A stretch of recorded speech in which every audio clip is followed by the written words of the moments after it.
سنیے الحمد للہ الذی ابدع الافلاک والارضین والصلاة والسلام على من كان نبيا وآدم بين الماء والطين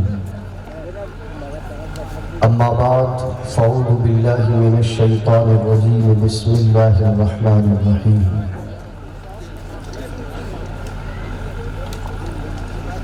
لقد خلقنا الإنسان في أحسن تقويم وقال الله تبارك وتعالى في مقام آخر وَلَقَدْ كَرَّمْنَا بَنِي آدَمَ آمنت بالله صدق الله العلي العظيم وصدق رسوله النبي الأمين المبين المعين المتين الكريم ونحن على ذلك لمن الشاهدين والشاكرين والحمد لله رب العالمين شہنشین پدلوا افروز سرپرست اجلاس حضرت علامہ مولانا محترم غلام وارث حشمتی صاحب قبلہ ادام اللہ فیودہ، قاری خوشنہار محترم حافظ و قاری عبدالمجید رضوی صاحب قبلہ ادام اللہ فیودہ، شہنشاہ ترنم ثنا خان حبیب کردگار محترم جناب دلبر شاہی صاحب، اور اپنی نظامت کے دلکش انداز سے ہمارے اور آپ کے قلوب کو راہ مدینہ کا سلوک عطا کرنے والے محترم جناب حضرت مولانا حسن رضا اطہر بکاروی صاحب، شاعر نواز محترم جناب زمزم فتح پوری صاحب، دیگر علماء اہل سنت، اساتذہ مدارس، ائمہ مساجد، طلبہ مدارس، دانشوران قوم و ملت، میرے روبرو تشریف فرما عاشقان خیر الانام، السلام علیکم ورحمۃ اللہ وبرکاتہ۔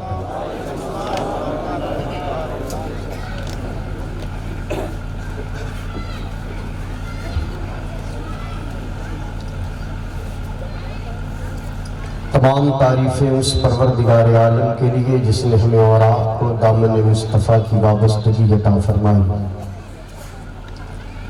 اور لاکھوں درود و سلام ہو اس محسن انسانیت پر جن کی شان یہ ہے کہ بندہ اگر ایک بار ان کی بارگاہ میں درود کا نذرانہ بھیجے تو اللہ اس بندے کے 10 گناہوں کو معاف فرما دے۔ یہ ہماری اور آپ کے خوش نصیبی کے لمحات کہ جس وقت دنیا بستر استراحت پر آرام کی غرض سے لیٹ چکی ہے، ہم اپنی نیند کو حضور کے ذکر کے لیے قربان کر کے اپنے مقدر کو بیدار کرنے کے لیے بیٹھے ہیں۔ میں دارالعلوم اہل سنت گلشن مدینہ کے ان تمام اساتذہ کرام کا تہہ دل سے شکریہ ادا کرتا ہوں جنہوں نے اتنی خوبصورت محفل، جن کی محنت شاقہ سے ہونہار طالب علموں کے سروں پہ دستار حفظ کا تاج زرین رکھا جائے گا، اور جس کے سالانہ اجلاس کے پرمسرت موقع پر اللہ عز و جل کی توفیق سے ہم اور آپ یہاں پہ حاضر ہیں۔ دعا کریں کہ اللہ تبارک و تعالی حق کہنے، حق سننے اور حق پہ عمل پیرا ہونے کی توفیق عطا فرمائے۔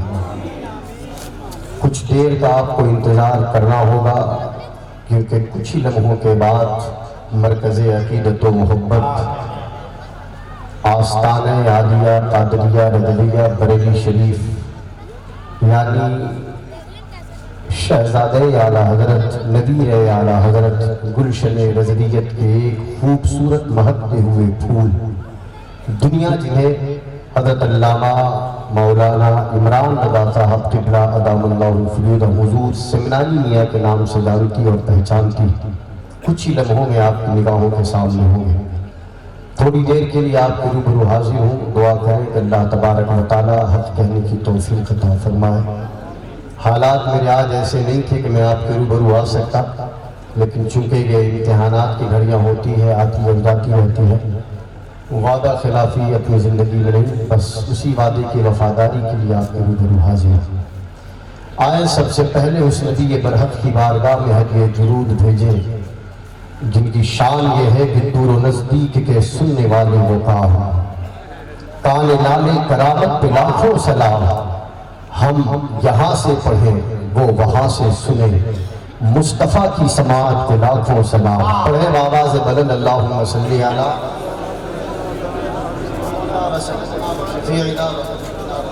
محمد معدن الجود والکرم وآلہ وبارک وسلم، صلاۃ و سلام علیک یا رسول اللہ، صلاۃ و سلام علیک یا حبیب اللہ، صلی اللہ تعالیٰ علیہ وآلہ وسلم۔ رکھ کے لب اسم محمد سے ہٹاتا بھی نہ تھا۔ اہل علم کی توجہ چاہوں گا دعاؤں کے ساتھ۔ رکھ کے لب اسم محمد سے ہٹاتا بھی نہ تھا، جب مجھے نام نبی ٹھیک سے آتا بھی نہ تھا۔ رکھ کے لب اسم محمد سے ہٹاتا بھی نہ تھا، جب مجھے نام نبی ٹھیک سے آتا بھی نہ تھا۔ اور شان مصطفی سننے والوں، حضور کے نام پر عشق کی سوغات پیش کرنے والوں، حضور کے نام کا جھنڈا اپنے گھروں پہ نصب کرنے والوں، حضور کے عشق میں میلاد جلوس میں شرکت کرنے والوں، حضور کی شان کو آپ نے سنا کہ حضور کی انگلی کے اشارے سے چاند کا سینہ چاک ہوتا تھا۔ آپ نے سنا کہ حضور دعا کے لیے ہاتھ اٹھاتے تو سورج واپس پلٹ آتا تھا، حضور چلتے تو شجر و حجر الصلاۃ والسلام علیک یا رسول اللہ کی صدائیں لگاتے تھے۔ آپ نے سنا کہ مصطفیٰ کریم نرم زمین پر پاؤں رکھتے کہ نرم زمین پر حضور کے پاؤں کا نقش نہیں ابھرتا تھا، لیکن جیسے ہی مصطفیٰ کائنات پتھریلی زمین پر پاؤں رکھتے، پتھر موم بن کر حضور کے پائے نازنین کو اپنے سینے میں جگہ دیتا نظر آتا۔ آپ اس نبی کا کلمہ پڑھنے والے ہو کہ جس کے جسم پر زندگی میں کبھی ایک بار بھی مکھی نے بیٹھنے کی جرت و جسارت نہیں کی ہے، اس نبی کا کلمہ پڑھتے ہیں کہ جن کے سائے کو بھی رب کائنات نے زمین پر پڑھنے نہ دیا ہو، جس نبی برحق کی شان اور مصطفیٰ کائنات کے معجزات کو سن کر عشق انگڑائی لیتا نظر آتا ہے، اسی نبی کریم علیہ السلام کے اخلاق کا یہ پہلو دیکھو۔ رکھ کے لب اسم محمد سے ہٹاتا بھی نہ تھا، جب مجھے نام نبی ٹھیک سے آتا بھی نہ تھا، تھام لیتا تھا کوئی وقت ملاقات جو ہاتھ کیسا آتا تھا کبھی ہاتھ چھوڑاتا بھی نہ تھا۔ تھام لیتا تھا کوئی وقت ملاقات جو ہاتھ کیسا آتا تھا کبھی ہاتھ چھوڑاتا بھی نہ تھا۔ اور آپ اس کی بھی سنا کرتے تھے ڈھیروں باتیں، بات پر بات بند کرنے والوں، باپ بیٹے سے ناراض، بیٹا باپ سے ناراض، پڑوسی سے ناراض، بھائی سے ناراض، شوہر بیوی سے ناراض، بیوی شوہر سے ناراض، استاد شاگردوں سے ناراض، شاگرد اپنے استاد سے ناراض، دوست میں ناراضگی کا یہ جو چلن چلا ہے، شعر دیکھیں گے مصطفیٰ کائنات سے محبت کرنے والوں، رکھ کے لب اس میں محمد سے ہٹاتا بھی نہ تھا، جب مجھے نام نبی ٹھیک سے آتا بھی نہ تھا، تھام لیتا تھا کوئی وقت ملاقات جو ہاتھ کیسا آتا تھا کبھی ہاتھ چھوڑاتا بھی نہ تھا۔ آپ اس کی بھی سنا کرتے تھے ڈھیروں باتیں، آپ اس کی بھی سنا کرتے تھے ڈھیروں باتیں۔ حضور منبر نور پر خطبہ دے رہے ہیں، خطبہ دیتے دیتے اچانک آقائے دو عالم علیہ السلام منبر نور سے نیچے اترے، مسجد سے باہر تشریف لے گئے، ہاتھوں میں عصا ٹکائے ہوئے زمین پر مصطفیٰ جان رحمت آگے بڑھتے چلے جا رہے ہیں، پیچھے حضور کے نقش قدم کی پیروی کرتے ہوئے ابو بکر جیسا جلیل القدر صحابی پیچھے ہے، عمر فاروق جیسا جلیل القدر صحابی پیچھے ہے، عثمان ذوالنورین پیچھے ہے، مولا علی پیچھے ہے، بڑے بڑے اصحاب پیغمبر مصطفیٰ جان رحمت کے نقوش قدم میمنۃ النجوم کی پیروی کرتے ہوئے پیچھے پیچھے چلے جا رہے ہیں۔ آگے گئے حضور ایک جگہ رک گئے، کیا دیکھا؟ ایک بوڑھی عورت ہے، چہرہ جھریوں میں چھپا ہوا، آنکھیں دھسی ہے، کمر جھکی ہے، وہ ٹھیک سے بول نہیں پاتی، جھکی کمر کے ساتھ وہ کھڑی ہے۔ مصطفیٰ جان رحمت سے محبت کرنے والوں، آپ جس نبی کا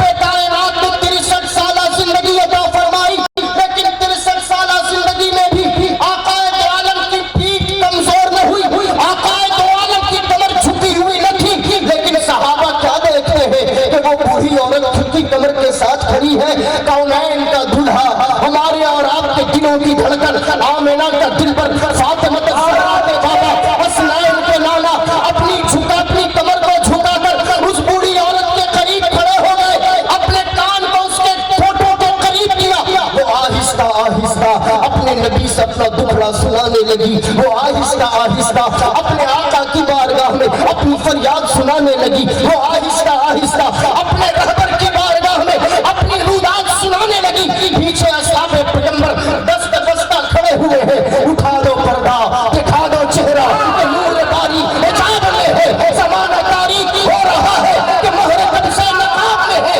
آقا کھڑے ہیں، صحابہ انتظار کر رہے ہیں، کافی دیر تک جب اس نے اپنی کہانی سنائی، مصطفیٰ کے غلام پیچھے کھڑے انتظار کر رہے ہیں۔ اتنے میں جب اس نے اپنی کہانیاں ختم کر لی، مصطفیٰ سے اجازت طلب کرتی ہے، اپنے عصا کو زمین پر ٹکاتے ہوئے واپس اپنے گھر کی جانب پلٹ گئی۔ کونین کے دولہا نے اپنے جلوے کو جب صحابہ کی آنکھوں میں نور پہنچانے کے لیے صحابہ کی جانب پھیرا ہے، صحابہ نے عرض کرنا شروع کیا، اے میرے دلوں کی دھڑکن، اے ہمارے مصطفیٰ، آپ کے قدموں سے اڑنے والی خاک پر ہمارے ماں باپ قربان ہو جائے، یا رسول اللہ بات کیا ہے؟ آخر وہ کیا سنا رہی تھی؟ اتنی دیر تک آپ کو مشقت میں ڈالا، آپ کی کمر جھکی تھی، آقا تکلیف ہوئی ہوگی۔ کائنات کا پیغمبر جو جواب دیتا ہے، اپنے دل کے نقشے پر اس کی تصویر کھینچو اور یہ جواب آج کی تقریر کا درس سمجھ کر لے جاؤ۔ مصطفیٰ فرماتے ہیں، صحابہ سنو، یہ نہ پوچھو کہ کیا سنا رہی تھی، 5 وقت اتنی ہے کہ پورے شہر میں اس کی بات سننے والا کوئی نہیں۔ اگر محمد بھی اس کی بات نہ سنے تو وہ اپنا دکھڑا کس کی بارگاہ میں سنے۔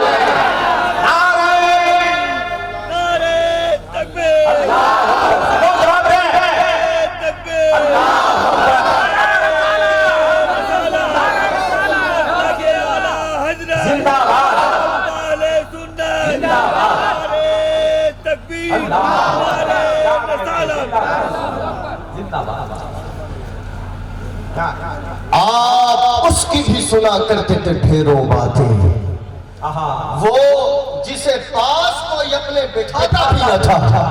آپ اس کی بھی سنا کرتے تھے ڈھیروں باتیں، وہ جسے پاس کوئی اپنے بٹھاتا بھی نہ تھا، رکھ کے لب اس میں محمد سے ہٹاتا بھی نہ تھا، جب مجھے نام نبی ٹھیک سے آتا بھی نہ تھا، تھام لیتا تھا کوئی وقت ملاقات جو ہاتھ، کیسا آقا تھا کبھی ہاتھ چھڑاتا بھی نہ تھا۔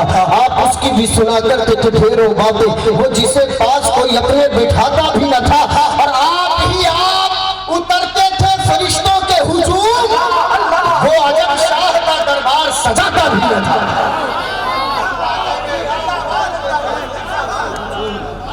وہ عجب شاہ تھا، وہ عجب شاہ تھا، دربار سجاتا بھی نہ تھا، اور دلوں میں ناراضگی کا بیج بونے والے مصطفیٰ سے محبت کرتے ہو تو مصطفیٰ کی زندگی کا یہ اہم حصہ اپنی زندگی میں شامل کرو کہ آپ پہلے ہی معافی اسے دے دیتے تھے، آپ پہلے ہی معافی اسے دے دیتے تھے، منتیں کر کے منانا جسے آتا بھی نہ تھا۔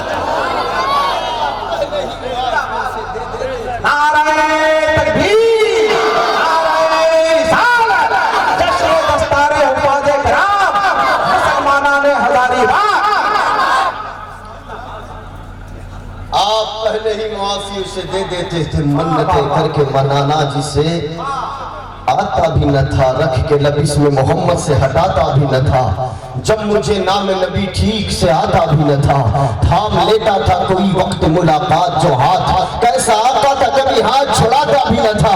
آپ اس کی بھی سنا کرتے تھے ڈھیروں باتیں، وہ جسے پاس کوئی اپنے بٹھاتا بھی نہ تھا، آپ پہلے ہی معافی اسے دے دیتے تھے، منتیں کر کے منانا جسے آتا بھی نہ تھا، آپ پہلے ہی معافی اسے دے دیتے تھے، منتیں کر کے منانا جسے آتا بھی نہ تھا، اور آپ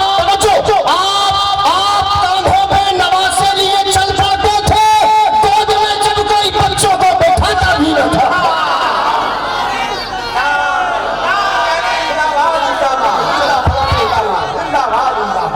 یا حسین، یا حسن، یا علی، آپ کاندھوں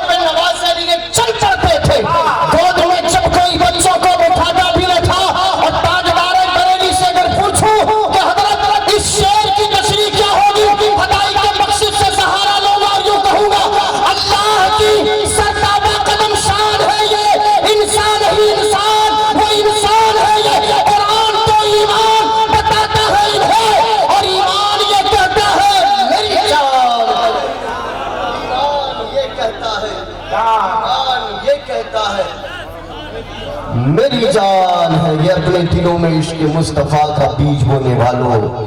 اگر دل میں عشق مصطفیٰ کی خیرات اللہ نے عطا کر دی ہے تو اس کی حفاظت کر لے. صحابہ بیٹھے تھے, حضور تشریف فرما. صحابہ کرام رضوان اللہ علیہ مجمعین ستاروں کی مانند جلوگر ہے. ہمارے اور آپ کے آقا مصطفیٰ جان رحمت چاند کے مثل جلوگر ہے. صحابہ تشریف فرما. حضور نے صحابہ سے پوچھا, صحابہ بتاؤ سب سے حیرت میں ڈالنے والا ایمان کس کا, سب سے تعجب خیز ایمان, جس کا ایمان تمہیں شوق کرتا ہو, حیرت میں ڈالتا, کون ہے وہ؟ صحابہ عرض کرتے ہیں یا رسول اللہ, انبیاء و مرسلین کا ایمان حیرت میں ڈالنے والا, ان کا ایمان تعجب میں ڈالنے والا. حضور ارشاد فرماتے ہیں انبیاء و مرسلین کا ایمان حیرت میں کیوں ڈالے جبکہ وہ اللہ کی نبوت اور اللہ کی رسالت کے منتخب کردہ بندے ہیں, ان کا ایمان تعجب میں کیوں ڈالے؟ پھر پوچھا صحابہ بتاؤ سب سے حیرت میں ڈالنے والا ایمان کس کا ہوگا؟ صحابہ عرض کرتے ہیں یا رسول اللہ پھر فرشتوں کا ایمان حیرت میں ڈالنے والا ہوگا. حضور ارشاد فرماتے ہیں فرشتوں کا ایمان حیرت میں کیوں ڈالے, وہ تو ہر وقت اللہ کے انوار و تجلیات کے سائے میں ہوتے ہیں, وہ تو ہر وقت تسبیح و تحلیل کی صورت میں ہوا کرتے ہیں, ان کا ایمان حیرت میں کیوں ڈالے؟ صحابہ سے پوچھا صحابہ بتاؤ کس کا ایمان حیرت میں ڈالنے والا؟ اب صحابہ وہ تو خوش وقت بندے تھے جنہیں حضور کی معیت اور حضور کے صحابی ہونے کا درجہ حاصل ہو گیا. انہوں نے اپنے آپ پر رشک کرتے ہوئے عرض کیا یا رسول اللہ اگر انبیاء کا ایمان حیرت میں نہ ڈالے, اگر فرشتوں کا ایمان حیرت میں نہ ڈالے تو آقا ہم صحابہ کا, ہم صحابیوں کا ایمان حیرت میں ڈالنے والا ہوگا. حضور کے لبوں پر مسکراہٹ طواف چہرے مصطفیٰ کرنے کے لیے تشریف لانے لگی. آقا نے ارشاد فرمایا اے صحابیوں تمہارا ایمان حیرت میں کیوں ڈالے, تم تو ہر وقت اپنی آنکھوں کے سامنے مجھے دیکھتے ہو, کبھی میری انگلی سے چاند کا سینہ چاک ہوتے دیکھتے ہو, کبھی میری دعاؤں سے سورج کا پلٹنا دیکھتے ہو, کبھی سیل و حجر کو میری بارگاہ میں درود و سلام کے گجرے پیش کرتے ہوئے دیکھتے ہو. اے صحابہ تمہارا ایمان حیرت میں کیوں ڈالے, تم تو ہر وقت مجھے دیکھتے ہو, کلام خدا کا نزول دیکھتے ہو. اب صحابہ خود حیرت میں پڑ گئے, عرض کرنے لگے یا رسول اللہ نہ انبیاء کا ایمان حیرت میں ڈالے, نہ فرشتوں کا ایمان حیرت میں ڈالے, نہ ہمارا ایمان حیرت میں ڈالے. اے آقا بتائیے تو صحیح کہ پھر وہ کون ہے کہ جن کا ایمان حیرت میں ڈالنے والا ہوگا؟ اپنے دل کی دنیا پر ہاتھ رکھو. آقا ارشاد فرماتے ہیں صحابیوں سنو, نہ انبیاء کا ایمان حیرت میں ڈالے, نہ فرشتوں کا ایمان حیرت میں نہ ڈالے, نہ تمہارا ایمان حیرت میں ڈالے. فرمایا حیرت میں ڈالنے والا ایمان ان کا ہوگا جو میرے زمانے کے برسوں بعد اس دنیا میں آئیں گے, جنہوں نے مجھے دیکھا تو نہ ہوگا لیکن میری ایک جھلک دیکھنے کے لیے زندگی کی دولت اٹھانے کے لیے تیار ہے.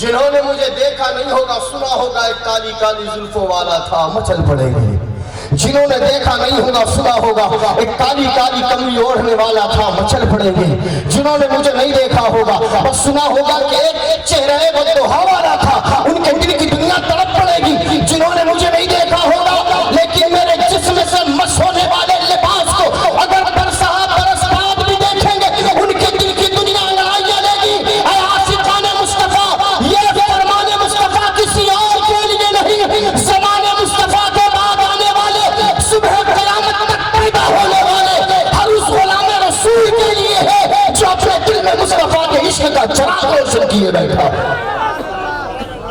آپ کا تذکرہ زمانہ مصطفیٰ میں حضور کی مجلس میں ہوا ہے, آپ کوئی معمولی شخص نہیں ہو. آپ کے بارے میں مصطفیٰ نے فرمایا حیرت میں ڈالنے والا ایمان ان کا جنہوں نے دیکھا تو نہیں ہوگا لیکن دیکھنے کے لیے تڑپ رہے ہوں گے, جنہوں نے دیکھا تو نہیں ہوگا لیکن جھلک دیکھنے کے لیے زندگی کی عبادت اور زندگی کی دولت, زندگی کا سرمایہ اٹھانے کے لیے تیار ہوں گے. تو یہ عشق مصطفیٰ کی دولت اگر اللہ تبارک و تعالیٰ نے آپ کو عطا فرمائی تو اس کی حفاظت کریں, اس کی حفاظت کریں، اپنی صحبتوں کا خیال رکھیں، اپنی یاری اور دوستی کا خیال رکھیں، ایسی سنگت اور ایسی صحبت میں نہ جائیں کہ جن کے یہاں حضور کی شان کے بیان کرنے پر بھی شرک اور کفر کے فتوے لگتے ہو، ایسی جماعتوں سے وابستہ رہیں، ایسے لوگوں کی صحبتوں میں رہیں، ایسے لوگوں کی سنگت اختیار کریں کہ جن کے یہاں عشق مصطفیٰ کا تذکرہ ہی ایمان ہونے کی دلیل ہوتی ہے، جن کے دل مصطفیٰ کی بارگاہ سے لٹائی جانے والی محبت کی سوغات پر مچلتے اور تڑپتے رہتے ہیں۔ اگر یہ زندگی آپ کی اس ڈگر پر چل پڑی تو یقین کریں یہ دنیا بھی آپ کی کامیابی سے ہمکنار ہوگی، آخرت میں بھی کامیابی کا صحرا آپ کے سر باندھا جائے گا۔ قرآن پاک کی جس آیت کریمہ کی میں نے تلاوت کی، تھوڑی دیر آپ کے درمیان میں زیادہ دیر آپ کا وقت نہیں لوں گا، بہت اختصار کے ساتھ اللہ ارشاد فرماتا ہے لَقَدْ خَلَقْنَا الْإِنسَانَ فِي أَحْسَنِ تَقْوِيمٍ، ہم نے انسان کو بہترین سانچے میں ڈھال کر پیدا کیا۔ تھوڑا سا سنجیدہ ہو جائیں گے، بات اچھی طرح سے سمجھ میں آئے گی۔ ہم نے انسان کو بہترین شیپ دے کر بہترین سانچے میں ڈھال کر پیدا کیا۔ میں ایک جملے میں اگر بات آگے بڑھانا چاہوں تو یوں کہوں گا کہ جیسا انسان اللہ نے بنایا اس کے جیسا انسان اگر ساری کائنات کی سائنس بھی مل جائے تو نہیں بنا پائے گی۔ توجہ ہے آپ کی؟ نہیں بنا پائے جیسا انسان اللہ نے بنایا۔ اب میں آپ سے پوچھوں کہ اللہ تبارک و تعالیٰ نے آپ کو انسان بنایا، کیا بنایا آپ کو؟ انسان بنایا۔ اس میں آپ کا کوئی زور، آپ کی کوئی دعا یا آپ کی کوئی طاقت تھی یا اللہ نے اپنے کرم سے بنایا؟ آپ نے مانگا تھا کہ اللہ ہم کو انسان بنائے، اللہ نے اپنے کرم سے بنایا؟ بولے اللہ نے اپنے کرم سے بنایا۔ 18,000 مخلوقات کی تخلیق کرنے والا وہ وحدہ لا شریک، 18,000 مخلوقات کی تخلیق کرنے والا وہ خالق اکبر، اس نے اتنی مخلوق کی تخلیق فرمائی اور جس کو سب سے افضل، سب سے اشرف، سب سے اعلیٰ، سب سے برتر اور سب سے بڑھ کر بنایا، اسے اشرف المخلوقات کا تاج عطا کیا، اس کا نام کوئی اور نہ رکھا بلکہ اسی کو انسان بنایا اور کہا کہ جسے انسان بنایا گویا کہ تمام مخلوقات میں اسے افضل عہدے کا درجہ عطا فرمایا۔ اب آپ کی پڑھا کر جواب دو کہ آپ جو انسان بنے وہ اپنی محنت سے بنے یا اللہ کی عطا سے بنے؟ بولے وہ چاہتا، میں توجہ چاہوں گا، وہ چاہتا تو کسی درخت پر اگنے والے پیڑ کے پتے کی شکل میں پیدا کر دیتا، روک سکتے تھے؟ وہ چاہتا تو پرندے کے پر کی صورت میں پیدا کر دیتا، روکنے والا تھا کوئی؟ وہ چاہتا تو کسی جانور کے جسم پر اگنے والے بال کی شکل میں پیدا کر دیتا، روکنے والا تھا کوئی؟ وہ چاہتا تو راستے میں پڑے ہوئے پتھروں کی شکل میں پیدا کر دیتا، کوئی روکنے والا تھا؟ اس نے ساری مخلوقات کی تخلیق فرمائی، وہ کسی جانور کے روپ میں، کسی پرندے کے روپ میں، کسی پتھر کے روپ میں، کسی شے میں پیدا کر دیتا، کسی کیڑے مکوڑے کی صورت میں پیدا کر دیتا۔ وہ چاہتا تو کوئی بھی روپ آپ کو دے دیتا۔ اس نے اللہ تبارک و تعالیٰ نے آپ پر اتنا بڑا کرم کیا، 18,000 مخلوقات کی تخلیق فرمائی اور اس میں جسے افضل بنایا اس میں کسی اور کا نام رکھا نہ رکھا، آپ کا نام رکھا ہے۔ اب یقین کرو یہ آپ کی محنت نہیں، فقط اللہ کی عطا اور اللہ کا احسان۔ میں سچ کہہ رہا ہوں، سچ کہہ رہا ہوں میں۔ اے انسان ذرا سوچ کر دیکھو کہ آپ جو انسانیت کا روپ لیے بیٹھے ہو یہ آپ کی محنت نہیں، اللہ کی عطا ہے۔ حضرت بایزید بستامی، اللہ کے ولی مرد قلندر، اور یہ بایزید بستامی وہی ہے، توجہ رکھیں گے، یہ بایزید بستامی وہی ہے جنہوں نے اپنی والدہ سے اجازت لے کر گھر کو چھوڑا تھا کہ راہ سلوک کی منزلیں پالوں، راہ خدا کی منزلوں میں، عرفان خدا بندی کی منزلوں میں۔ وہ گھر سے جب نکلے تو 12 سال تک بیابانوں میں، پہاڑوں میں، ندیوں میں، پہاڑ کی چوٹیوں میں، جنگلوں میں سرگردہ رہے، 12 سال تک دنیا کی خاک چھالی۔ اور 12 سال کے بعد جب وہ واپس اپنے گھر آئے، واپس رات کا اندھیرا اور رات کی تاریکی تھی. ان کی والدہ ماجدہ بوڑھی امی جان تہجد کی نماز کی ادائیگی کے لیے اٹھی ہوئی تھی. وہ وضو بنا رہی تھی. وضو بناتے بناتے اچانک دروازے پہ کسی نے دستک دی ہے. دستک دینے والے نے یہ نہ کہا کہ میں بایزید ہوں، لیکن ماں کا دل تو ماں کا دل ہوتا ہے. دستک دینے کے انداز سے بایزید کی ماں نے فوراً کہا، او بایزید تھوڑی دیر رک جا، تیری ماں وضو بنا رہی ہے. وضو بنانے کے بعد دروازہ کھولنے کے لیے آگے آئے گی. ماں نے جلدی جلدی وضو کی تکمیل فرمائی. دروازے کے قریب آتی ہے، دروازہ کھولا.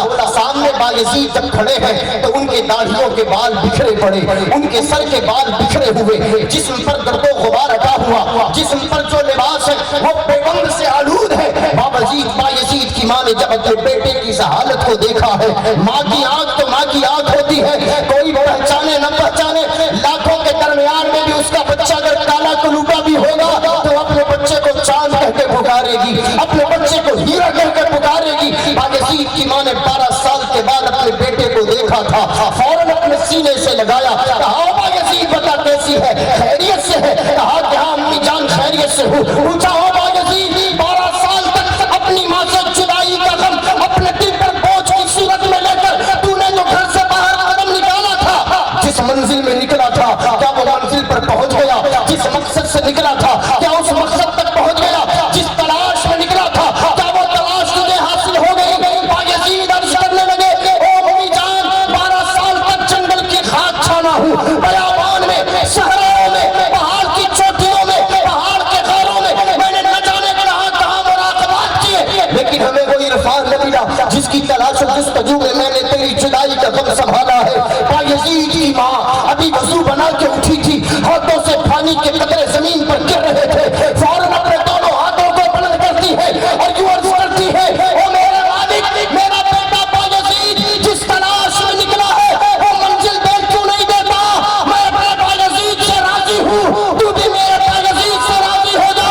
بایزید فرماتے ہیں، خدا کی قسم 12 سال میں وہ مقام نہ ملا جو میری ماں کے بھیگے ہوئے اٹھے ہاتھ میں دعا مانگا تھا.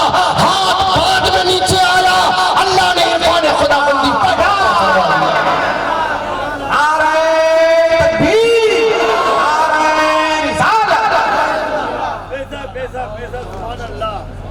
یہ جتنے بیٹھے ہیں جن کے سروں پر عزتوں کی ٹوپیاں لگی ہوئی، جن کے ہاتھوں کو آپ بوسہ دیتے ہیں، جن کی آمد پر آپ نعرہ تکبیر و رسالت سے استقبال و خیر مقدم کرتے ہیں، دنیا کے جس ولی کامل سے آپ کو نسبت ہے سب کی ہسٹری اٹھا کر پڑھو، آپ کو جتنے ملیں گے اس میں کوئی ایک بھی والدین کا نافرمان نظر نہیں آئے گا. عزت کی مسندیں، عزت کی کرسیاں، عزت کا مقام محنتوں سے کم والدین کی آدھی رات میں مانگی ہوئی دعاؤں کا ثمرہ ہوا کرتا ہے. آج جو کائنات میں، آج جو دنیا میں نام کے ڈنکے بجتے ہیں، لوگ دست بوسی کرتے ہیں، استقبال کے لیے لائن لگا کر کھڑے ہوتے ہیں، یہ اپنی محنتوں کا کمال نہیں، خدا کی عزت کی قسم ماں باپ کی آدھی رات میں مانگی ہوئی دعاؤں کا ثمرہ ہے. ہماری محنتیں بھی اس قابل نہ تھی کہ لوگ سلام بھی کرتے، ماں باپ کی مانگی ہوئی دعاؤں نے سلام لانے والا. آپ ڈاکٹر ہوں گے، انجینئر ہوں گے، عالم ہوں گے، خطیب ہوں گے، مقرر ہوں گے، آپ فلاسفر ہوں گے، پروفیسر ہوں گے، لیکچرر ہوں گے، آپ سائنٹسٹ ہوں گے، دنیا کے بڑے سے بڑے عہدے پر آپ فائز ہوں گے، لیکن ماں باپ کے سچے بیٹے نہ بن سکے تو پھر ایسی ڈگری، ایسا عہدہ کسی کام کا نہیں. تمہارے ماں باپ تمہارے لیے جنت، تمہارے ماں باپ تمہارے لیے دوزخ. آج یہ نوجوان طبقہ یہاں پر بیٹھا ہے، اکثریت نوجوانوں کی، میں ذہن میں سوال چھوڑ کر آگے بڑھنے کی کوشش کر رہا ہوں. حضرت علی رضی اللہ تعالیٰ عنہ سے جب پوچھا گیا قرآن پاک میں جو اف کا لفظ آیا ہے ماں باپ کے لیے، اف کا مطلب کیا ہوتا ہے؟ تو حضرت علی نے فرمایا کہ اگر اف سے نیچے کا بھی کوئی لفظ ہوتا تو اللہ یہاں پر اس کا استعمال فرماتا. حضرت عروہ رضی اللہ تعالیٰ عنہ سے جب پوچھا گیا تو وہ یہ کہتے ہیں، توجہ رکھیں، وہ فرماتے ہیں کہ اولاد کو یہ حق بھی حاصل نہیں کہ وہ اپنے ماں باپ کو ترچھی نظروں سے دیکھنے کی جرأت کر سکے. کون سی نظروں سے؟ کون سی نظروں سے؟ پوچھا گیا ترچھی نظروں کی بات کیوں کرتے تو وہ جواب دیتے ہیں کہ دل کی کیفیت کا سب سے پہلا اثر اس کی آنکھوں سے ظاہر ہوتا تھا۔ اگر ماں باپ کی کہی ہوئی بات اسے ناگوار گزری اور اسی ناگوارگی کے عالم میں اس نے اپنی نگاہ ترچھی اپنے ماں باپ کے چہرے پہ ڈالی، وہ فرماتے ہیں کہ مجھے اس بات کا ڈر ہے کہ کہیں زندگی بھر کی عبادت، کہیں زندگی بھر کی عبادت اللہ اس کے منہ پہ نہ مار دے، اور ایک نگاہ سے دیکھنا کہیں ایسا نہ ہو کہ اس کے جہنم میں جانے کا سبب بنا۔ اور آگے سنو، بات نکلی ہے تو تھوڑا سا پڑھ رہا ہوں، اور آگے سنو۔ ماں باپ کیا ہے وہ سنے آپ، فرماتے ہیں غالباً حضرت عبداللہ ابن عباس رضی اللہ تعالیٰ عنہ فرماتے ہیں کہ اولاد کو یہ حق حاصل نہیں، اولاد کو یہ حق حاصل نہیں، اولاد کے لیے یہ بھی جائز نہیں کہ جہاں ماں باپ بیٹھے ہوں یا لیٹے ہوں وہاں آنے کے بعد وہ اپنا لباس اتارے اور اتار کر اپنے ماں باپ جہاں پر بیٹھے ہوں وہاں پر اس لباس کو جھاڑے یعنی جھٹکے، یہ بھی حق حاصل نہیں۔ پوچھا گیا کیوں تو جواب دیتے ہیں کہ کہیں ایسا نہ ہو کہ اس کے جسم کا میل کچیل اس کے لباس میں ہو، باہر کے گرد و غبار اس کے لباس میں ہو، اور جھٹکنے سے وہ گرد و غبار اڑ کر اگر ماں باپ کے جسم پر پڑ جائے تو اندیشہ ہے کہ کہیں اس عمل سے اللہ ناراض ہو کر اس کی زندگی کی عبادت کہیں اس کے منہ پہ نہ پڑے۔ کیا فائدہ ایسی زندگی سے جو ماں باپ کو راضی نہ کر سکو؟ کیا فائدہ؟ ہمارے پیر آئے ہم ہاتھوں کو چومیں ان سے دعائیں لیں، گھر میں بوڑھا باپ بیمار پڑا ہو ان کی خیریت نہ پوچھے تو ایسا چومنا کوئی کام کرتا۔ ہمارے استاد آئے ہمارے علماء آئے ان کی دستبوسی کرے، ان کی خدمت کرے، انہیں نذرانہ پیش کرے، جائز عمل ہے، دعا دینے کا بہترین طریقہ ہے، لیکن ہاں پہلے گھر میں پڑی ہوئی بوڑھی ماں کو راضی کرو، گھر میں پڑے ہوئے بوڑھے باپ کو راضی کرو۔ کہیں ایسا نہ ہو کہ دنیا والوں کو خوش کرنے کے چکر میں گھر کے بوڑھے ماں باپ ناراض اس دنیا سے گزر گئے اور یہی ناراضگی آپ کا جہنم میں لے جانے کا ٹکٹ اور جہنم میں لے جانے کا سبب بنا۔ ہمارا نوجوان طبقہ ہم نے تو اپنے اکابرین کی زندگیوں کو یوں پڑھا ہے، علماء تائید کریں گے کہ ہم نے اکابرین کی زندگی کو یوں پڑھا ہے کہ جس طرف استاد کا گھر ہوتا تھا ادھر اپنا پیر نہیں پھیلاتے تھے۔ صحیح کہہ رہا ہوں؟ اکابرین کی زندگی یہ ہے کہ جس طرف استاد کا گھر ہوتا تھا پیر نہیں پھیلاتے تھے۔ جس کو قرض دے دیا تو جس کو قرض دیا اس کے گھر کا سایہ اگر روڈ پر آتا تھا تو سائے پر کھڑے ہونا جائز قرار نہیں دیتے تھے۔ ہم نے تو اکابرین کی وہ زندگیاں پڑھی، باپ سے بڑھ کر درجہ استاد کا، تربیت وہ کرتا ہے، تعلیم وہ دیتا ہے، لیکن استاد کے گھر کی طرف ہم نے اکابرین کو پیر کرتے ہوئے نہ پایا۔ اور آج سوچ کر دیکھو کہ بوڑھی ماں بیٹھی ہوتی ہے، بوڑھا باپ بیٹھا ہوتا ہے اور اس کا نوجوان بیٹا اسی کی طرف پیر پھیلا کر ہاتھوں میں موبائل ہوتا ہے، کوئی 50,000 60,000 لاکھ روپے کا موبائل ہاتھوں میں ہوتا ہے۔ یہ سوشل نیٹ ورک کے ذریعے امریکہ بات کر رہا ہو، لندن بات کر رہا ہو، سوئٹزرلینڈ بات کر رہا ہو، نیوزی لینڈ بات کر رہا ہو، کولکاتہ بات کر رہا ہو، ممبئی بات کر رہا ہو، حیدرآباد، بنگلور، نہ جانے دنیا کے کسی خطے میں اپنے بیٹھے ہوئے دوست سے یار سے بات کر رہا ہو۔ میں بڑی ذمہ داری سے کہہ رہا ہوں دنیا کے کسی بھی خطے میں بیٹھے ہوئے شخص سے آپ بات کر رہے ہو، کوئی ثواب ملنے والا نہیں، لیکن موبائل کو نیچے رکھ کر بڑے ہوئے بوڑھے ماں باپ کو پیار سے نگاہ ڈال کر دیکھ لو۔ مصطفیٰ فرماتے ہیں پیار بھری نگاہ اولاد کو حج مقبول کا ثواب عطا فرماتا ہے۔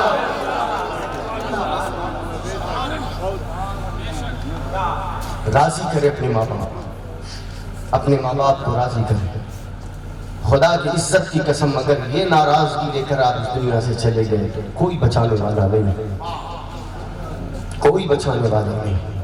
حضور تشریف فرما، ساتھ میں ام المؤمنین سیدتنا عائشہ صدیقہ رضی اللہ تعالی عنہ جلوہ گر۔ اتنے میں ایک شخص آیا، بوڑھا تھا اور اس کے ساتھ ساتھ اس کا بچہ چل رہا تھا، بیٹا۔ تو بیٹا چونکہ کڑیل جوان تھا، مضبوط تھا، طاقتور تھا، جسم میں خون کی روانگی تھی، تو بیٹا تیز قدموں سے آگے چل رہا تھا، بیٹا تیز قدموں سے آگے چل رہا تھا۔ باپ چونکہ بوڑھا ہو گیا تھا، ضعیف ہو گیا تھا، کمزور ہو گیا تھا، اور اس کمزوری کی وجہ سے باپ آہستہ آہستہ چل رہا تھا، ہوتا ہے آہستہ آہستہ چل رہا تھا۔ بیٹا اپنی جوانی کے رنگ میں رنگا ہوا تھا، وہ تیز تیز قدموں سے آگے چل رہا تھا، بوڑھا باپ پیچھے سے سلو آ رہا تھا۔ حضور کی بارگاہ میں یہ دونوں پہنچے، بیٹا پہلے پہنچا، باپ پیچھے سے آیا۔ آقا کریم علیہ السلام کے چہرے پر غیظ و غضب کا اثر تھا، رحمت والے آقا کے چہرے پر غصہ۔ اللہ اللہ، حضور نے پوچھا کون ہے وہ؟ پوچھا من ہوا، وہ کون ہے؟ اس شخص نے فوراً کہا ھذا ابی، یہ میرے والد ہیں، یہ میرے باپ ہیں۔ آقا کریم کے چہرے کا جغرافیہ اور غصے سے تمتما اٹھا۔ ام المومنین سیدتنا عائشہ فرماتی ہیں ایسا لگتا تھا کہ انار کے دانے کو نچوڑ کر چھوڑ دیا گیا ہو، اور آقا کے چہرے پر خون کی دھارائیں آ رہی تھی، جا رہی تھی۔ آقا نے جب سنا کہ یہ اس کا بوڑھا باپ ہے، آقا نے فوراً ارشاد فرمایا لا تمشی امامہ، اپنے باپ سے آگے مت چل، لا تجلس ابنا، اپنے باپ سے پہلے مت بیٹھ۔ توجہ رکھیں گے، مصطفیٰ نے اپنے بیٹے کو حکم دیا ہے کہ بیٹے کتنے بھی کنجل جوان بنو، اگر باپ کتنا بھی بوڑھا ہو جائے، تمہارا یہ اختیار نہیں کہ تم آگے چلو، تمہارا بوڑھا باپ پیچھے پیچھے چلتا نظر۔ یہ ہے نا ہمارے معاشرے اللہ۔ اور ہم تو یہ کہتے ہیں، باپ نے اگر کچھ کہہ دیا تو ہم یوں کہتے ہیں۔ آپ کو کچھ سمجھ میں آتا ہے؟ آپ کو کچھ سمجھ میں آتا ہے؟ ماں کو کہتے ہیں آپ اپنی بخراتی اپنے پاس ہیں، آپ کو کچھ سمجھ میں آتا؟ آپ کچھ نہیں جانتے، جو کچھ نہیں جانتے۔ جب تو کچھ نہیں جانتا تو جاننے والا تجھے انہوں نے بنایا۔ جب تیری زبان گونگی تھی، بولنے نہیں آتا تھا، تو یہ بلوانے والے ماں باپ ہوا کرتے تھے۔ تیرے قدم کے اندر اتنی طاقت نہ تھی کہ تو ایک قدم چل سکے، انہوں نے انگلیاں پکڑ کر تجھے چلنا سکھایا۔ اور آج کہتا ہے آپ کو کچھ نہیں آتا، آپ کو کچھ نہیں آتا۔ دنیا میں صرف دو ہی شخص ہیں جو آپ سے بے لوث محبت کر سکتے ہیں، جس کی محبت میں ملاوٹ مکسنگ نہیں ہوتی، جن کی ملاوٹ میں ریٹرنز کا کوئی شائبہ نہیں ہوتا۔ وہ کسی مطلب کے بنا پیار کرتے ہیں، وہ تمہارا باپ ہے اور وہ تمہاری ماں۔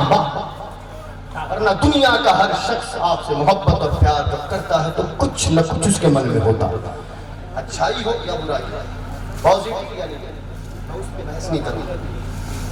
لیکن ماں باپ جو ہوتے ہیں بے لوث محبت کرنے والے، ان کی قدر کر لے میرے بھائی۔ یہ نعمت جب آپ کے ہاتھوں سے سامنے سے نکل جائے گی، جن کی گزر چکی ہے ان کے دل سے پوچھیں، باپ جیسے لوگ تو مل جاتے ہیں، باپ نہیں ملتا۔ باپ جیسی صورت والے انسان تو مل جاتے ہیں، باپ نہیں ملتا۔ ماں جیسی بات کرنے والی کوئی عورت نہیں ملتی۔ ساری دنیا میں چراغ لے کر ڈھونڈو، چراغ۔ یہ جو گھر میں بیٹھا ہوا تمہارا بوڑھا باپ، تمہاری بوڑھی ماں جو گھر کے اندر کھانس رہی ہے، کھانسی ہو رہی ہے، اس کی کھانسی سے تکلیف محسوس کرنے والوں، یہ کھانسی ظاہری طور پر کھانسی ہے، اصل میں اس کھانسی کے پیچھے تمہارے گھر میں چھپا ہوا نور ہے، تمہارے گھر میں چھپی ہوئی برکتیں ہیں۔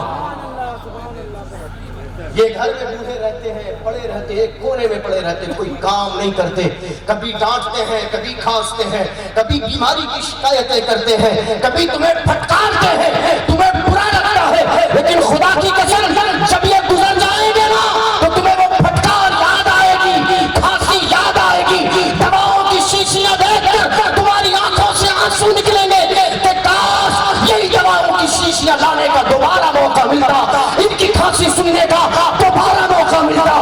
آج اگر ہے تو ان نعمتوں کی غنیمت، ان نعمتوں کی قیمت کو تصور کرو۔ یہ ایک بار چلے گئے تو واپس خوابوں میں بھی بڑی مشکلوں سے آتے ہیں، جن کے خواب میں آتے ہیں وہ لائق اور شاداب بچے ہوا کرتے ہیں۔ اللہ کریم ہمیں دنیا میں جب تک زندہ رکھے والدین کا فرما بردار بنا کر زندگی عطا فرمائے۔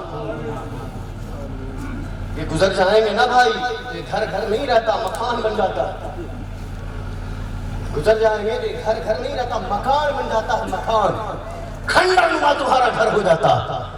ان کی کھانسی تمہارے گھر میں رونقیں پیدا کرتی ہے، ان کا چیخنا، ان کا ڈانٹنا، ان کا ڈپٹنا، ان کا پکارنا تمہارے گھر میں نور پیدا کرتا۔ آج برا لگتا ہے، کل کھانسی سننے کے لیے ترس ہوگی، کل کھانسی سننے کے لیے ترس ہوگے۔ ایک شخص تھا، اس کے گھر میں اس کا بوڑھا باپ، اب بور تو نہیں ہو رہی، تھوڑا سا میں نے ٹاپک چینج کر دیا، بات بایزید بستامی سے نکل گئی، بور تو نہیں ہو رہے نا؟ توجہ ہے؟ ایک بوڑھا شخص تھا، اس کا جوان بیٹا، اس کا جوان بیٹا، بیٹے کی شادی ہوئی، باپ بڑے ارمانوں سے شادی کرتا ہے، گھر میں بہو آئی اور قسمت سے بیوی کا اچھا ملنا، قسمت سے بہو کا اچھا ملنا، یہ بڑی قسمت۔ گھر کو کھولنے والی، گھر کو فتنہ پیدا کرنے والی عورتوں سے اللہ محفوظ کرے، گھر کو جنت بنانے والی عورتیں اللہ عطا فرمائے، ہے نا؟ وہ شوہر کو خوش رکھیں گی، شوہر خوش رہے گا تو وہ بھی خوش رہے گی۔ یہ شخص بوڑھا باپ گھر میں تھا، 1-2 سال کے بعد اولاد ہوئی، اولاد جب تقریباً 4 سال کی ہو گئی، بیٹا 4 سال کا ہو گیا، باپ بوڑھا تھا، کمزور ہوتا چلا گیا، بیماری نے اسے اپنے شکنجے میں لینا شروع کر دیا۔ رات تمام اس بوڑھے باپ کو کھانسی آتی تھی، کھانسی پہ کھانسی، کھانسی پہ کھانسی، کھانسی پہ کھانسی، وہ کھانستا رہتا تھا۔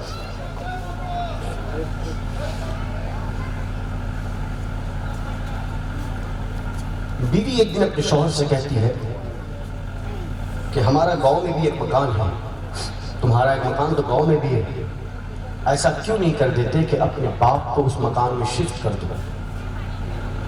شوہر نے پوچھا ایسا کیوں کہتی ہو؟ تو یہ کہنے لگا ان کی کھانسی سے مجھے رات میں نیند نہیں آتی ہے، مجھے صبح اٹھ کر بچے کو تیار کرنا ہوتا ہے، اسکول بھیجنا پڑتا ہے، بڑی تکلیف ہوتی ہے، نیند پوری نہیں ہوتی، ان کو کسی اور جگہ پہ شفٹ کر دو۔ بیوی نے کہا، اس نے پہلے اپنی بیوی کو سمجھا بجھا کر منا دیا، 2-4 دنوں کے بعد بیوی نے پھر یہی شکایت کی، 2-4 دنوں کے بعد بیوی نے پھر یہی شکایت کی، اب بار بار بیوی یہی شکایت کرتی رہ گئی۔ ایک دن یہ اچھے موڈ میں تھا، اچھی باتیں ہو رہی تھی، شوہر کو بیوی نے منا لیا کہ تم اپنے باپ کو کسی اور گھر میں شفٹ کر دو۔ بیٹا تیار ہو گیا، ٹھیک ہے میں شفٹ کر دوں گا۔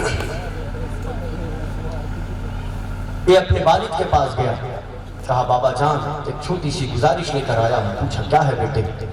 کہنے لگا کہ بابا جان گاؤں میں ایک اور گھر ہے، اگر آپ وہاں چلے گئے تو اس گھر کی بھی حفاظت ہو جائے گی، اس گھر میں آپ کے قدموں کی برکت سے رونقیں آ جائے گی۔ یہ چاپلوسی کے جملے تھے۔ ایسا کرے کہ آپ وہاں چلے جائیں، آپ کا کھانا پانی جو بھی ہے میں راشن ڈیلی پہنچا دیا کروں۔ باپ سارا منظر سمجھ گیا، سارا منظر سمجھ گیا۔ باپ نے کہا کہ ٹھیک ہے بیٹے، باپ نے کہا ٹھیک ہے بیٹے جیسی تیری مرضی ہے میں جانے کے لیے تیار ہوں۔ باپ کا ہاتھ پکڑ کر یہ بیٹا ساتھ میں لے کر باہر نکلنے لگا تو اچانک باپ کو یہ خیال آیا کہ ساتھ میں ان کے رضائی بھی چاہیے، لحاف کمبل بلینکٹ بھی چاہیے۔ اس نے اپنے بیٹے کو کہا بیٹے جاؤ اندر سے بلینکٹ لے کر آؤ، بیٹے جاؤ اندر سے بلینکٹ لے کر آؤ تاکہ دادا کو ساتھ ساتھ دے دیا جائے۔ بیٹا اندر گیا، اندر سے جب باہر آیا، اندر سے جب باہر آیا تو اس کے ہاتھ میں ایک بلینکٹ نہیں تھا، اس کے ہاتھ میں 2 بلینکٹس تھے۔ باپ نے پوچھا بیٹے تم 2 بلینکٹ لے کر کیوں آئے؟ میں نے تو فقط ایک بلینکٹ کے لیے کہا تھا۔ اب بیٹا جو جواب دیتا ہے توجہ رکھیں گے، بیٹا کہتا ہے اے میرے بابا جان آج آپ کے بابا بوڑھے ہوئے، آپ ان کو گھر سے نکال کر دوسرے گھر میں شفٹ کر رہے ہیں، ایک بلینکٹ ان کے لیے جا رہا ہے، ایک بلینکٹ آج ہی میں آپ کے ساتھ جا کر اس گھر میں پہنچا دوں گا تاکہ کل جب آپ بوڑھے ہو تو بلینکٹ مانگنے کے لیے کسی کو بلانا نہ پڑے، آپ کا بلینکٹ پہلے سے وہاں موجود نظر آتا۔ جیسا کرو گے ویسا دن تمہارے دیکھنے کے لیے مقدر میں لکھ دیا گیا، جیسا کرو گے ویسا بھرو گے، کما تدینو تدان، جو کرو گے تمہاری گناہوں کے سامنے رزلٹ کے طور پر سامنے آئے۔ اپنے بچوں کی محبت میں رہنے والوں اپنے ماں باپ کی محبت کا پارٹ پہلے پڑھو، تم ماں باپ کی محبت سے سرشار رہو گے، تمہارا بچہ تمہاری محبت سے سرشار اور لبریز نظر آئے گا۔ یہ حضرت بایزید بستامی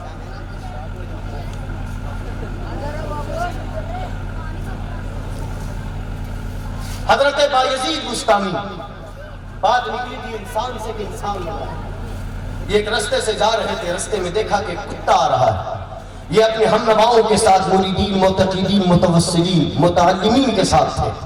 کتا آیا اور بھونک کر چلا گیا، وہ بھونک کر گیا، بایزید بستامی نے اپنی دستار اپنا امامہ اتار کر زمین پر رکھا اور زالو قطار ہونے لگے۔ مریدین پوچھنے لگے او میرے پیر و مرشد بات کیا ہے؟ کتا تو فقط کتا تھا، وہ تو فقط بھونک کر گیا ہے، آپ کے رونے کی وجہ کیا ہے؟ حضرت بایزید بستامی ارشاد فرماتے ہیں کہ تم نے اس کا بھونکنا دیکھا، وہ بھونکنے کی زبان میں مجھ سے کچھ کہہ گیا تھا۔ حضرت حضرت بایزید کے شاگردوں نے پوچھا وہ پیر و مرشد کتا کیا کہہ گیا تھا؟ بایزید بستامی ارشاد فرماتے ہیں کتا جاتے جاتے پوچھ رہا تھا او بایزید کبھی فرصت ملے تو غور کرنا میرا کون سا جرم تھا کہ اللہ نے مجھے کتا بنا دیا؟ تیری کون سی نیکی تھی کہ اللہ نے تجھے انسان کا روح عطا فرمایا؟ کوئی نیکی نہیں، اس نے چاہا تو آپ انسان بنے، اس کا کرم، اس کا احسان، اس کا فضل ہے، اس فضل پر شکر کے سجدے بجا لائیں۔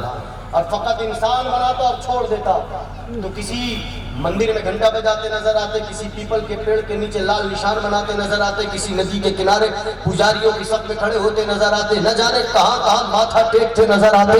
یہ اس کا کرم کہ اس نے انسان بنا کر یوں ہی نہیں چھوڑ دیا، انسان بنایا اور اللہ تبارک و تعالیٰ نے نبی کی امت میں پیدا فرمایا۔ بولے سبحان اللہ۔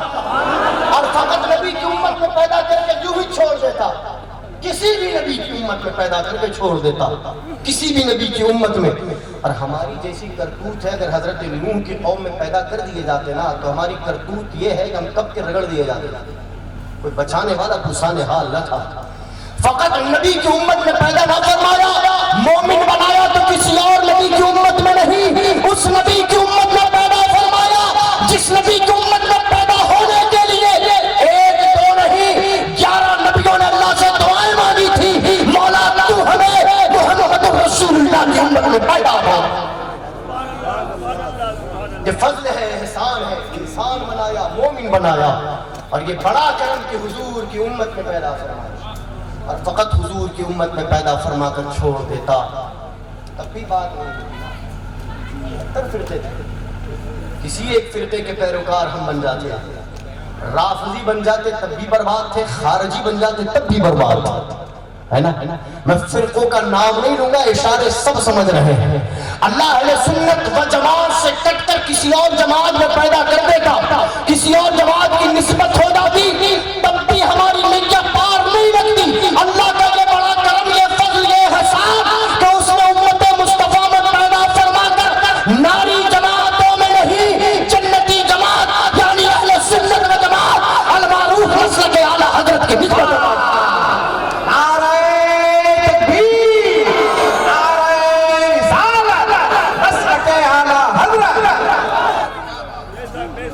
امت رسول میں پیدا کیا تو یار کا غدار نہیں، یار کا وفادار بنانے والی جماعت میں پیدا فرمایا۔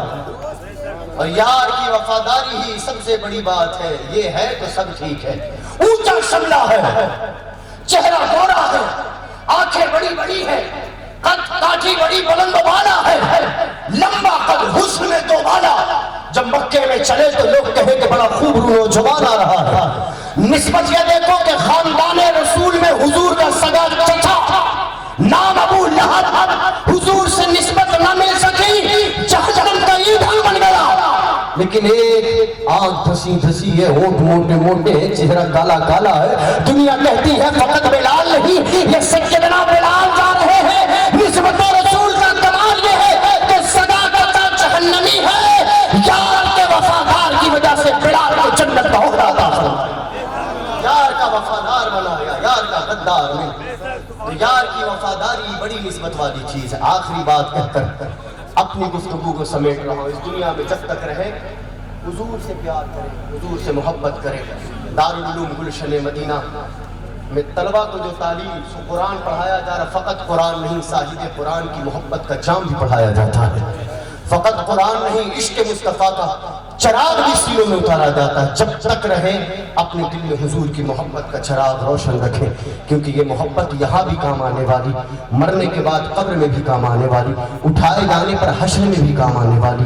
قبر میں آپ کو مٹی کے نیچے دفن کر کے لوگ چلے جائیں گے، باپ کا ہاتھ پکڑ کر بولو تیرا بیٹا دفن ہے، اکیلا ہے، تنہائی دور کر دے، وہ بولے گا نہیں۔ بھائی سے پوچھو، وہ بولے گا محبت ہے، پیار ہے، جدائی کا غم ہے، لیکن ساتھ جانے کے لیے تیار نہیں۔ نہ بیوی جائے، نہ شوہر جائے، نہ بھائی جائے، نہ دوست جائے، نہ بیٹا جائے، نہ باپ جائے، کوئی نہ جائے۔ جب سب منہا خلقناکم وفیہا نعیدکم ومنہا نخرجکم تارۃ اخری کی فریاد لگا کر منو تلے مٹی میں دفن کر کے اکیلا چھوڑ کے چلے جائیں گے، آپ اکیلے رہو گے، آپ کے قبر کی روشنی کا سامان بن کر کوئی اور نہیں۔ آمنہ کا دلبر، زہرا کے بابا، حسن